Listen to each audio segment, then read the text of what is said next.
사람은 누구나 메마름을 경험하며 살아갑니다. 특별히 신앙생활을 오래 하다 보면 영혼이 메마른 시간을 지나갈 때가 있어요. 예배는 드리는데 감격이 없고 기도는 하는데 응답보다 답답함이 더 크게 느껴질 때도 있고요. 또 말씀은 읽지만 마음이 움직이지 않고 하나님을 사랑하는 마음은 있는데 이전과 같은 그런 뜨거움이 내 안에 없다는 것을 느낄 때가 있습니다. 신앙생활을 계속해서 하고 있지만 내 안에 있는 이 심령이 계속 메말라 가는 것이죠. 성경은 이러한 상태를 메마름이라고 말을 합니다. 메마름이 무서운 이유는 겉으로는 잘 드러나지 않는다는 데에 있어요. 나무는 겉모습만으로는 살아있는 것처럼 보일 수 있습니다. 그러나 뿌리까지 물이 공급되지 않으면 결국 잎이 마르고 열매를 맺지 못하게 되는 것이죠. 우리의 신앙도 마찬가지예요. 교회에 나오고 예배를 드리고 봉사를 하더라도 하나님의 은혜가 공급되지 않으면 어느 순간 신앙은 형식만 남고 생명력을 잃어버리게 됩니다. 오늘 본문은 바로 그런 메마른 하나님의 백성을 향한 말씀이에요. 이사야가 이 말씀을 전할 당시에 이스라엘은 영적으로 굉장히 깊이 무너져 있었습니다. 하나님보다 우상을 더 의지했고 하나님의 말씀보다 자신의 생각을 더 신뢰하던 때였어요. 그 결과 하나님의 심판이 이제 이 이스라엘 백성들에게 다가오고 있었고요. 결국 그들은 바벨론 포로라는 혹독한 현실을 맞이하게 됩니다. 그러나 하나님께서는 그런 백성을 향해서 포기의 말씀을 하지는 않으셨습니다. 오히려 회복의 약속을 그들 가운데 먼저 들려주셨어요. 이것이 하나님의 은혜인 것이죠. 사람은 실패한 사람에게 등을 돌리는 경우가 너무나도 많지만 하나님은 실패한 백성을 다시 찾아오십니다. 사람은 메마른 땅을 버려버리지만 떠나게 되지만 하나님은 그 메마른 땅을 다시 살리고 회복시키세요. 그래서 본문은 이렇게 시작합니다. 1절 말씀을 우리 앞에 화면을 통해서 함께 읽어보도록 하겠습니다. 나의 종 야곱 내가 택한 이스라엘아 이제 들으라. 아멘. 하나님께서는 그들의 형편보다 먼저 그들의 신분이 무엇인지를 말씀하세요. 나의 종 내가 택한 이스라엘. 하나님은 메마른 백성을 향해서도 여전히 내 것이라고 말씀하고 계십니다. 이것이 매우 중요한 사실이에요. 우리는 보통 자신의 영적인 상태를 기준으로 이 하나님과 나와의 관계를 판단합니다. 기도가 잘 되면 내 믿음이 살아있는 것 같고 기도가 잘 되지 않으면 내 믿음이 식어버린 것처럼 그렇게 느끼고 염려하게 되는 것이죠. 예배 가운데 은혜를 받으면 하나님이 잘 나와 함께하고 계시는 것 같지만 가까이 계신 것 같지만 그렇지 않을 때에는 하나님께서 내게서 너무나도 멀리 있는 것처럼 느껴질 때도 있습니다. 그러나 하나님은 이런 우리의 감정이나 어떤 형편이 아니라 변함없는 언약으로 우리를 붙드시는 분이십니다. 이것을 잘 보여주는 것이 2절의 말씀이에요. 우리 2절 말씀을 앞에 화면을 통해서 함께 읽어보도록 하겠습니다. 너를 만들고 너를 모태에서부터 지어낸 너를 도와줄 여호와가 이같이 말하노라.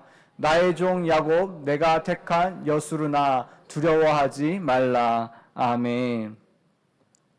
하나님은 너를 만들고 너를 모태에서부터 지어낸 여호와가 이같이 말하노라 라고 선언하십니다. 하나님께서는 이 이스라엘을 그냥 단지 애굽에서 나온 그냥 그런 민족 정도로 여기지 않으셨어요. 모태에서부터 지으셨고 처음부터 계획하셨으며 지금까지 내가 붙들어 온 나의 백성이라고 말씀하십니다. 하나님께서 그들의 시작을 책임지셨다면 지금의 그 메마름 때문에 그들을 버리실 리가 없다라는 것이죠. 이 말씀은 오늘날 우리에게도 동일하게 적용되는 말씀입니다. 하나님은 우리의 형편을 이미 다 알고 계세요. 우리의 연약함도 낙심도 메마름도 다 아십니다. 그런데 하나님은 우리의 이 연약함을 보시고 등을 돌리시는 분이 아니라 오히려 너는 내 것이다 라고 말씀하시면서 더 가까이, 더 내 옆에, 내 곁에 함께 하시는 분이 바로 우리의 하나님이십니다. 그래서 하나님은 오늘 우리에게 두려워하지 말라고 말씀하십니다. 이 말씀은 현실이 좋아질 것이다 라는 뜻이 아니에요. 현실보다 이 하나님께서 더 크시기 때문에 두려워하지 말라는 것입니다. 형편은 변할 수 있지만 하나님의 약속은 변하지 않습니다. 우리의 마음은 흔들릴 수 있지만 하나님은 우리를 끝까지 붙드십니다. 그렇다면 하나님께서는 메마른 백성들을 어떻게 회복을 시키실까요? 보통 사람들은 하나님께서 더 열심히 살아라, 더 많이 노력해라 라고 말씀하실 것이라 생각합니다. 그리고 내가 그렇게 살아야 될 것이라 생각해요. 그러나 하나님은 우리에게 전혀 다른 말씀을 하십니다. 3절은 오늘 본문의 중심이면서 또 하나님께서 우리를 회복시키시는 그 방식을 가장 분명하게 보여주고 있어요. 우리 3절의 말씀 앞에 화면을 통해서 읽어보도록 하겠습니다. 나는 목마른 자에게 물을 주며 마른 땅에 시내가 흐르게 하며 나의 영을 내 자손에게 나의 복을 내 후손에게 부어주리니. 아멘. 지금 이 3절의 말씀을 보면 하나님께서는 우리의 메마름을 책망하지 않으십니다. 오히려 이 메마름을 회복의 출발점으로 삼으세요. 하나님께서 찾으시는 사람은 모든 것이 완벽한 사람, 풍성한 사람이 아니라 오히려 가란 사람, 목마름에 차 있는 사람이에요. 자신의 목마름을 아는 사람이라는 말입니다.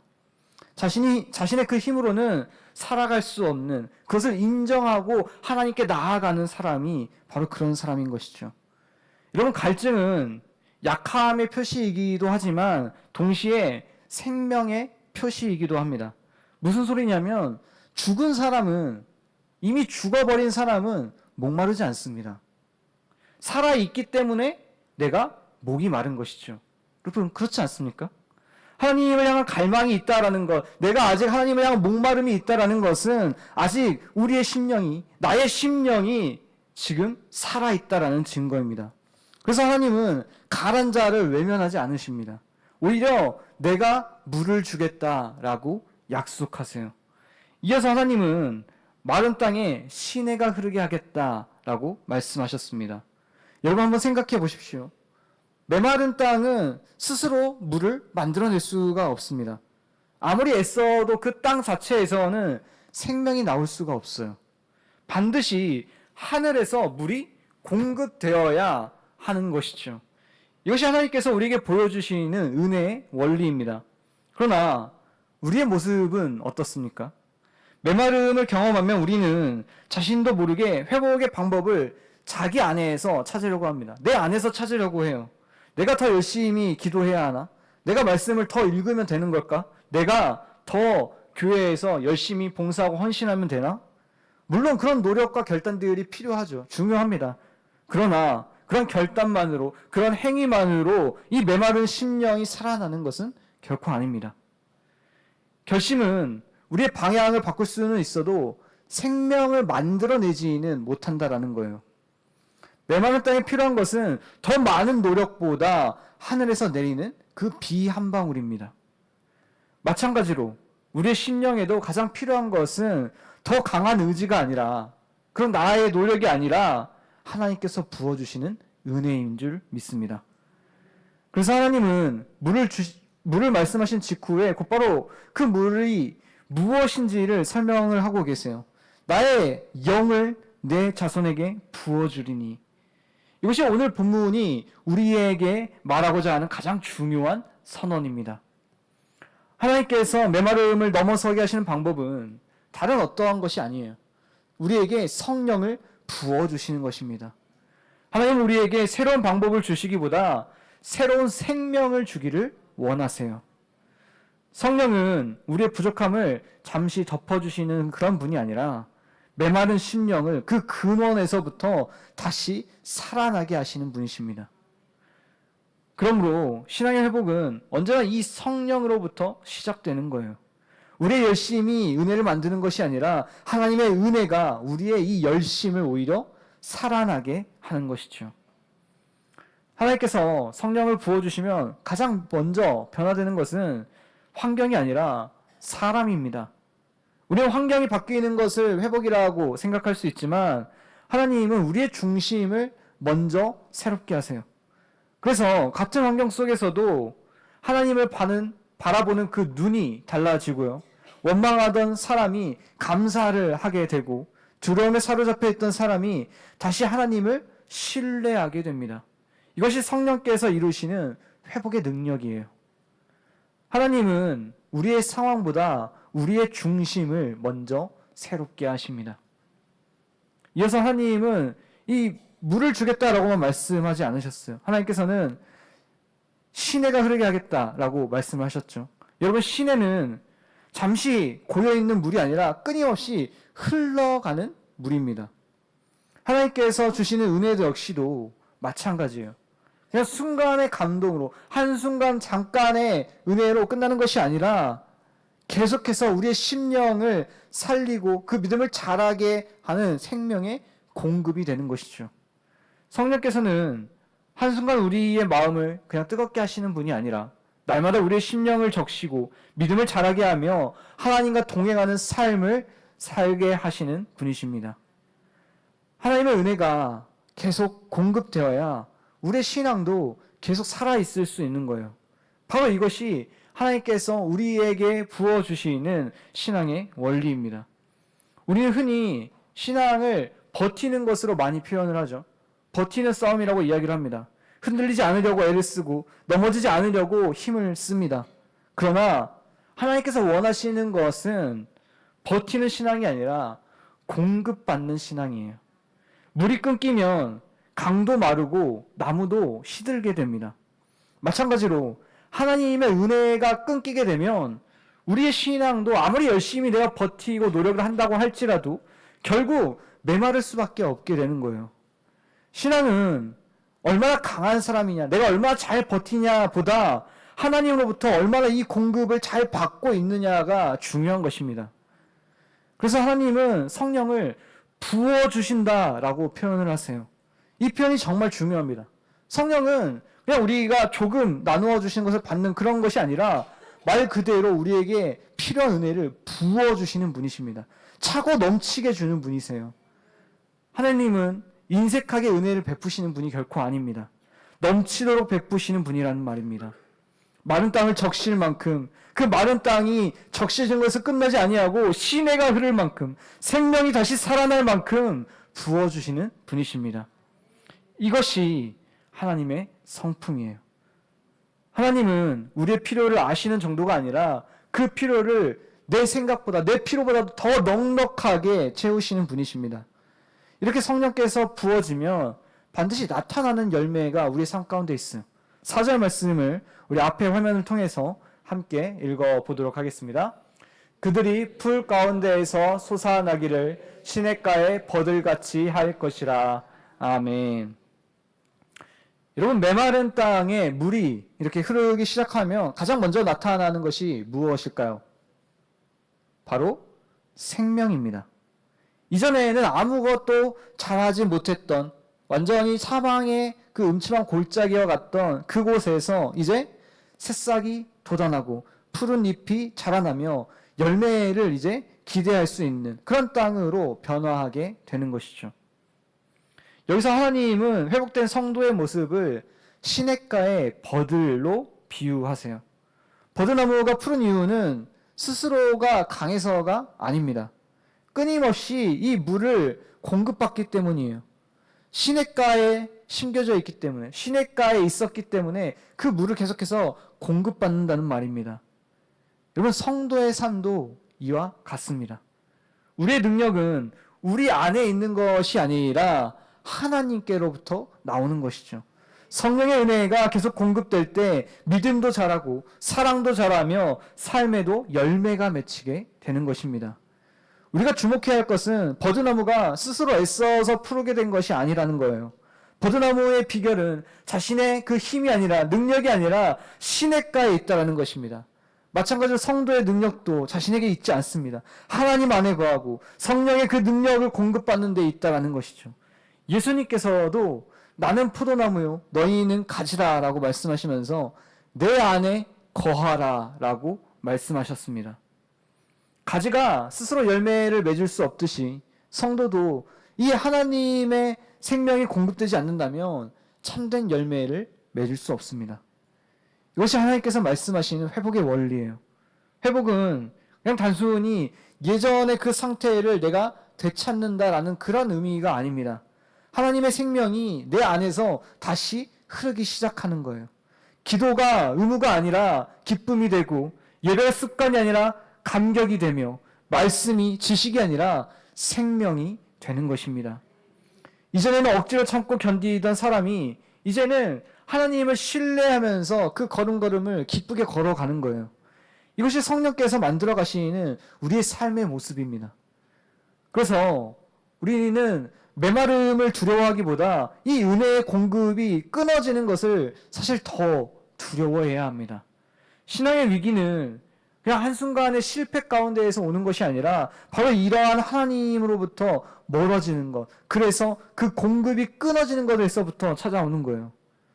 반대로 아무리 연약한 사람이라고 할지라도 이 하나님의 은혜가 계속해서 공급이 되고 있다면 아무리 연약해도, 내가 아무리 여러 번 넘어져도 다시 일어날 수 있습니다. 내가 죄를 지었다 할지라도 다시 그 죄 가운데에서 회복할 수 있는 거예요.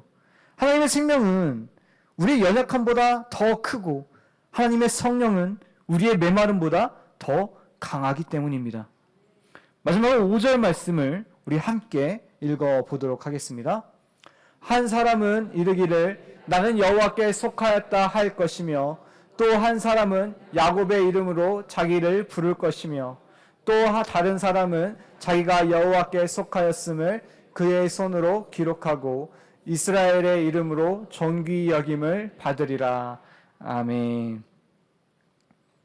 5절의 말씀은 우리에게 하나님께서 성령을 부어주시는 그 궁극적인 목적을 우리에게 보여줍니다.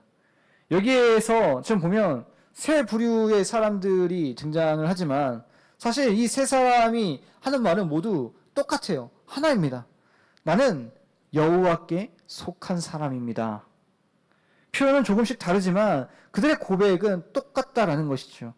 하나님께서는 메마른 백성에게 성령을 부어주셔서 결국에는 이 고백이 그들 가운데서 지금 터져 나오게 하시는 것입니다.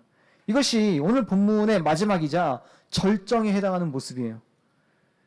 여러분 가만히 오늘 본문의 이 흐름을 처음부터 한번 쭉 따라가 보십시오. 하나님은 먼저 내가 너를 택하였다라고 말씀하셨습니다. 이어서 내가 너를 만들었다라고 말씀하셨어요. 그리고 내가 나의 영을 부어주겠다라고 약속하십니다. 그리고 그 결과 마지막에는 그 끝에 가서는 그 대상이 주어가 이제 하나님이 아니라 백성들로 바뀌는 것이죠. 백성들이 나는 여호와께 속하였습니다 라고 고백하는 것으로 마무리됩니다. 다시 말해서 하나님의 선언이 인간의 고백으로 이어진다라는 것입니다. 이것이 바로 하나님께서 우리의 삶 가운데 이루어 가시는 은혜의 역사인 거예요. 우리 하나님을 붙잡는 믿음을 중요하게 생각합니다. 물론 그것은 매우 중요한 신앙의 자세이죠. 그러나 그보다 먼저 우리가 기억해야 할 사실이 하나 있어요. 그게 무엇이냐면 우리가 하나님을 먼저 붙드는 것이 아니라 하나님께서 먼저 우리를 붙드셨다라는 것입니다. 우리가 하나님을 선택한 것이 아니라 하나님께서 우리를 먼저 선택하셨습니다. 우리가 하나님께 가까이 간 것이 아니라 하나님께서 먼저 우리에게 찾아오셨습니다. 그래서 성도의 삶은 처음부터 끝까지 온전히 하나님의 은혜입니다. 오늘 살아가는 사람들은 끊임없이 자신을 증명하며 살아갑니다. 인정받아야 가치 있는 사람이라고 생각을 하고 성과가 있어야 의미 있는 삶이라고 여깁니다. 그러다 보니 내가 실패를 하게 되면 내 존재 자체가 흔들리게 되는 것이죠. 그러나 성경은 전혀 다른 기준을 우리에게 제시하고 있어요. 우리의 정체성은 내가 무엇을 가지고 있느냐가 아니라 내가 무엇을 했느냐가 아니라 누구에게 속해 있느냐에 있다라는 것입니다. 우리에게 하나님께 속한 사람이라는 이 사실보다 더 큰 신분은 없다라는 것이죠. 이것은 환경이 바뀌어도 변하지 않고 나이가 들어도 변하지 않으며 형편이 어려워져도 변하지 않습니다. 하나님께서 우리를 자신의 백성으로 이미 삼으셨기 때문입니다. 그래서 하나님은 우리에게 전혀 다른 정체성을 허락해 주시는 거예요. 너는 내 것이다. 이것이 바로 하나님의 선언입니다. 그리고 성령께서는 그 선언을 우리의 그 삶 속에서 나는 여호와께 속한 사람입니다. 라는 이런 고백으로 이어지도록 역사하시는 그런 분이십니다. 그래서 성령께서 임하시면 가장 먼저 회복되는 것도 바로 이러한 내 삶에 나에 대한 정체성이에요. 이전에는 세상의 기준으로 자신을 바라보던 그 사람이 이제는 하나님의 시선으로 자신을 바라보게 됩니다. 이전에는 자신의 그 실패에 묶여 살던 사람이 이제는 하나님의 은혜 안에서 자신을 보게 되는 것이죠. 어려운 가운데 움츠러들어 있던 사람들이 이제는 나는 여호와께 속한 사람입니다 라고 담대히 고백하면서 그렇게 살아가게 되는 것입니다. 이것이 성령께서 우리에게 주시는 변화예요. 여러분, 오늘 하나님은 우리에게 더 강해지라고 말씀하지 않으셨습니다. 더 많이 애쓰라고도 말씀하지 않으셨어요. 하나님께서 우리에게 주신 약속은 단 하나입니다. 내가 부어주겠다. 이것이 오늘 본문의 복음입니다. 메마른 땅은 스스로 강을 만들 수 없습니다. 물을 만들어낼 수도 없고 생명을 만들어낼 수도 없어요. 가란 사람은 스스로 생수를 만들어낼 수 없습니다. 우리의 심령도 마찬가지입니다. 그래서 지금 우리의 소망은 내 결심에, 내 노력에 있지 않아요. 내 열심에도 있지 않습니다. 지금도 성령을 부어주시는 하늘의 아버지 하나님께 있는 것입니다. 하나님께서 성령을 부어주시는 이유는 그냥 단지 우리의 메마름을 달래기 위해서가 아니에요. 그 메마름을 넘어서 하나님께 속한 사람답게 살아가게 하시기 위함입니다. 그래서 오늘 본문의 마지막은 나는 여호와께 속하였다 라는 고백으로 끝을 맺는 것입니다. 성령께서 우리의 심령을 회복시키실 때 우리의 삶도 하나님께 속한 사람답게 변화될 것입니다. 사랑하는 장수교 성도 여러분, 우리에게도 이런 메마름의 시간이 찾아올 수 있습니다. 예배의 감격이 사라질 때도 있고 기도가 답답하게 느껴질 때도 있으며 믿음의 열정이 식은 것처럼 느껴질 때도 있습니다. 그러나 거기에서 머물러 있어서는 안 돼요. 하나님은 우리를 이 메마름 속에 남겨두시는 분이 아니라 이 메마름을 넘어서게 하시는 분이십니다.